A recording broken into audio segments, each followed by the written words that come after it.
Hey guys, welcome back to the channel, Lost Urge TV. We are Ready to MC, and I'm Raymond. And I'm James. There's not like an extended version of my name, it's just James. Yeah, Jamothy. We are back with episode 8 of The Last of Us. I think this is either my second favorite or my third favorite episode. So in episode 6 and 7, I do feel like they got kind of scatterbrained with the pacing and what you should be focused on in the story. I do think this episode was 100% redeemable. For me, there's times where like I watched half of it, I rewound, I watched it again.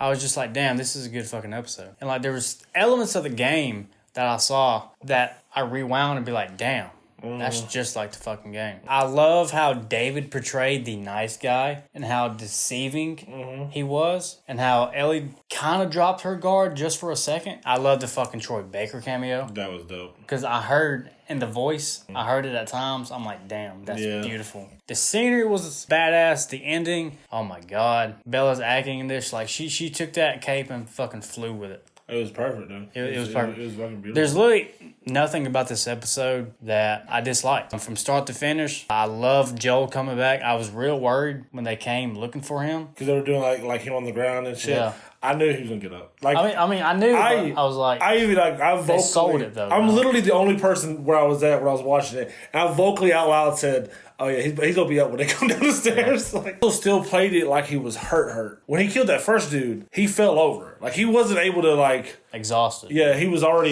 fucking done basically. It was just so good to see Joel back in action. He was like, "Fuck you, tell me what I need to know," because he went back to like the cold-hearted fucking Joel. Like, where's my fucking girl? You know exactly. Then he went and got her ass. That's one of the highlights about David, dude. That scene where they're fighting and Ellie's hiding. There's something about the way he portrayed his predator sense. Yeah. He literally looked at the fire and be like, "Well, it's just me and you. We're going out in the Gulf of Flames if we have to." They play this man like he's a man of God. Oh, he's a man of God, all right. He's a man of the cordyceps.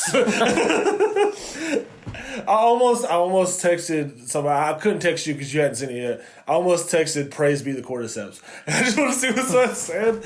David, one thing I was not expecting him to do was to smack the shit out that little girl. I didn't see that coming, but I thought how people was back talking him. Something's about to happen. You can just see in his face that he's, don't do that. Yeah. I will fuck you up. You can kind of tell when you go back and look that like other people knew they were eating human. Like the people who were eating fast had no fucking clue. I think they were feeding that little girl her dad. Oh, yeah. For sure. And then you see James, small as fucking bite. This man, like, he knew. And then, of course, David's got this huge ass fucking plate of shit. Everybody else had like a little small bowl. He's got the VIP shit. Yeah, he had like, she made him a full ass plate. Like, and like I said, they had tiny little circular bowls full of like soup and like meat and shit. Well, if you think about it, like real shit terms, like cult leaders and like if the apocalypse happened, David wasn't lying. People need something to believe in. So if they follow him to whatever kind of temptation or heavenly mode they need to go, they're going to take care of him. Yeah. That's their fucking king. The thing is eating people and raping bitches. Oh, he was 100% raping little girls, bro. Yeah. Like, and the he revealed. Like, not only did he do the thing with Ellie where, like, the life we can live together, I was like, bro, that's fucked. When she was fighting back and he said, "Don't you realize the fighting is my favorite part?" I was like, God, that's fucked up. Fuck. I also love the Ellie hitting him with the fucking cleaver, and then in the game, she did it for a little second, and then Joel stopped her. In this, there was no stopping. This man was well dead after like the third hit. She was just swinging, and I 100% understand that this man was going to force himself on her, and he was trying to like make her his like wife, basically. From the early beginnings, you can tell there was something there with him. Yes. He's one of those. Yeah. It's fucked up. Yeah, it's 100% fucked up. You can kind of tell in certain situations of how he acts. I think Skylar was asking me about it, like, what happened to all the people and stuff. They were in that kitchen area. Almost 100% positive is that place is just their meeting area and where they eat.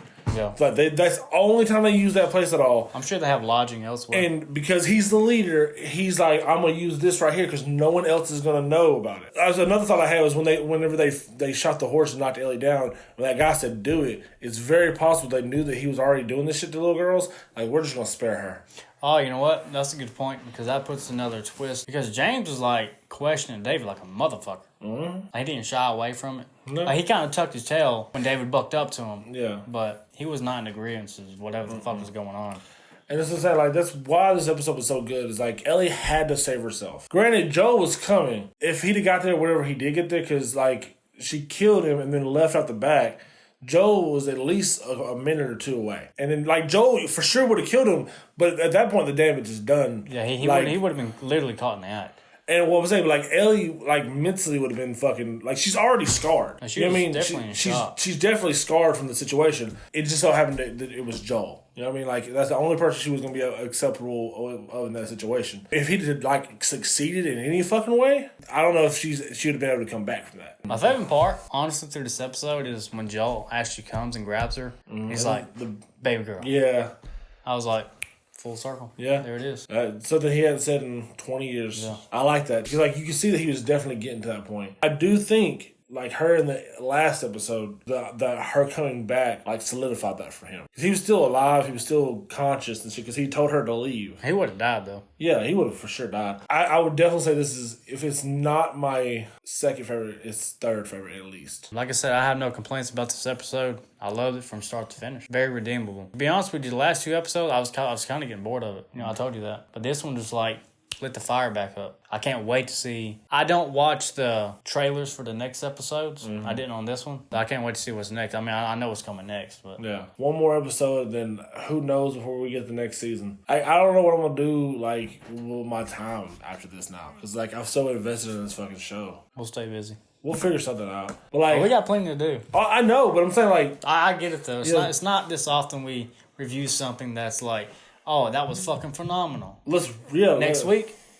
That was fucking yeah, it was phenomenal. good. Even like with like episode 6 and 7, when you said like it tapered off for you for a second, like kind of like you getting bored and everything. I still feel like even if it stayed at that pace for you, you still finished it. You still thought it was a good season. If it stayed that pace, I wouldn't even call it a bad show. We've done I Know What You Did Last Summer, which is fucking terrible. It was fun to review it though. It was. We did Chucky season 1, which we had highs and lows of. We did most of Chucky season 2 before everything went down. And now we're here. Chucky season 1 and 2 was really good. I think this is better than both of those seasons. Put together. Yeah, put together. But I thought both of those seasons were really good. But this right here, bro. It's off the chain. I'm excited for episode 9. I'm super excited. I just really want to see what's going to happen. Let us know what y'all thought about the episode. Like, comment, subscribe. Tell people about it. If you like this type of stuff, we'll try to do more of this. Because we do like watching stuff together and reviewing it and talking about it. Until next time, y'all. Deuces. Adios. Running from a ghost, running from a ghost. Yeah, he's closing in. I'm running from a ghost, running from a ghost. Gotta deal with the shit again. Running from a ghost, running from a ghost. And nobody can see I'm running from a ghost, running from a ghost. that he's haunting me.